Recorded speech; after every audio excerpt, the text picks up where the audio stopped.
दोस्तों स्वागत है आपका मेरे YouTube channel English literature hub में। तो स्टार्ट करते हैं आज की वीडियो। बिना कोई टाइम वेस्ट किए आज हम डिस्कस करेंगे विलियम वर्ड्सवर्थ की लूसी सीरीज़ की poem number 4 3 years she grew in sun and shower.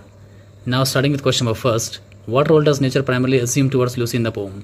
इस पोम के अंदर जो नेचर है वो लूसी के लिए क्या रोल अज्यूम करता है या फिर उनके लिए क्या रोल प्ले करता है लूसी के लिए, वो अपने बताना है। A distant observer, B a destructive force, C a temporary companion, D a mother and educator। इसमें जो करेक्ट आंसर हो जाएगा आपका होगा आपका option number D, a mother and educator. यानी कि इस पोएम के अंदर जो नेचर होता है वो लूसी के लिए एक माँ का और एक एडुकेटर का रोल प्ले करता है। उसको समय समय पर सिखाता है कि उसको कैसे क्या काम करना है और कैसे करना है। उसको अलग हर टाइप की उसको टीचिंग देता है। Note, nature resolves to adopt Lucy providing both law and impulse freedom to shape her character. यानी नेचर इस पोम के अंदर जो नेचर है वो लूसी के लिए दोनों चीज़ें रखता है, एक लॉ भी और एक इम्पल्स भी। लॉ मीन्स डिसिप्लिन और इम्पल्स मीन्स फ्रीडम, ताकि उसका जो कैरेक्टर है वो एक सही शेप वो ले सके और जो लूसी है वो उसका फ्यूचर सिक्योर हो सके। नेक्स्ट क्वेश्चन देखते हैं यहाँ पर। The phrase both law and impulse suggest that nature will provide Lucy with. जो इस पोम के अंदर फ्रेज है बोथ लॉ एंड इम्पल्स, ये नेचर ने जो प्रोवाइड किया है लूसी के लिए वो क्या सजेस्ट करता है उसको। A wealth and social status, B strict punishment and reward, C physical strength and speed, D discipline and spontaneity. तो इसका करेक्ट आंसर हो जाएगा आपका option number D, discipline and spontaneity.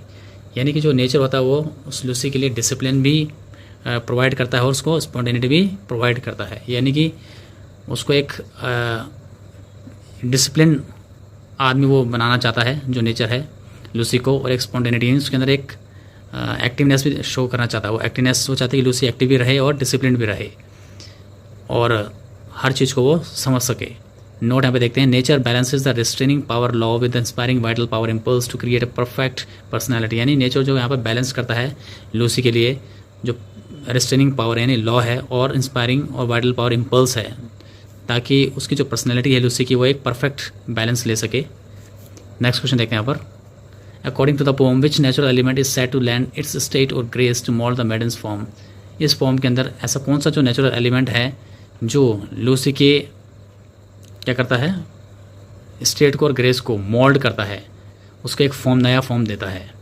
ऐसा कौन सा एलिमेंट है इसके अंदर natural element. A the midnight stars, B the floating clouds, C the mountain springs, D the dancing rivulets. The correct answer is the floating clouds.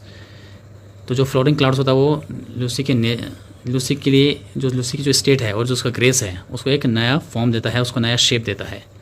Note हमें देखते हैं, the poem states the floating clouds their state shall lend to her contributing to her dignified stature. जो floating clouds हैं आपके वो Lucy के state को और ग्रेस को एक नया फॉर्म देते हैं यहाँ पर। नेक्स्ट क्वेश्चन देखते हैं यहाँ पर। What does the beauty form of murmuring sound passing into Lucy's face signify.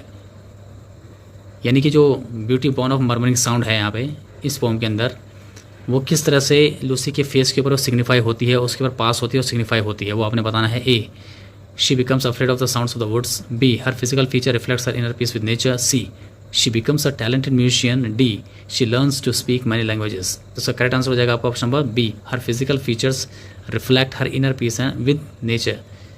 यानी कि जो beauty born of murmuring sound है आपका वो उसका डायरेक्ट कनेक्शन किससे है आपका, हर फिजिकल फीचर्स जो कि उसके इनर पीस को उसके इनर पीस को शो करते हैं नेचर के साथ।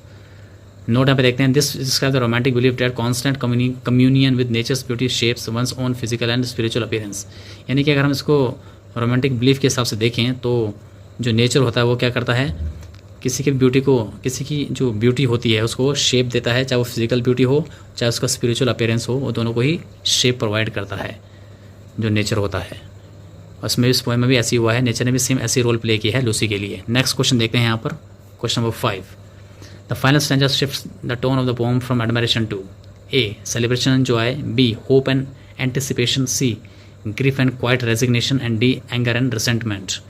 तो सर करेक्ट आंसर हो जाएगा आपका option number C, grief and quiet resignation. यानी कि जो फाइनल स्टैंजा है इस पोएम के अंदर वो पहले स्टार्टिंग में तो आपकी जो पोएम होती है वो एडमायरेशन के ऊपर चलती है, यानी कि जो लूसी की काफ़ी तारीफ होती है ना, उसके बारे में बताया जाता है कि नेचर ने उसको कैसे माँ की तरह पाला, उसको एक डिसिप्लिन दिया है ना, उसको एक फ्रीडम दिया और लास्ट में जाके जो पोम शिफ्ट होती है लास्ट स्टैंजा में जाकर कि वो उसमें ग्रीफ और क्वाइट रेजिग्नेशन को शो किया गया, यानी कि उसकी लूसी की मौत हो जाती है बहुत कम एज में, तो उसको यहाँ पर शो किया गया है।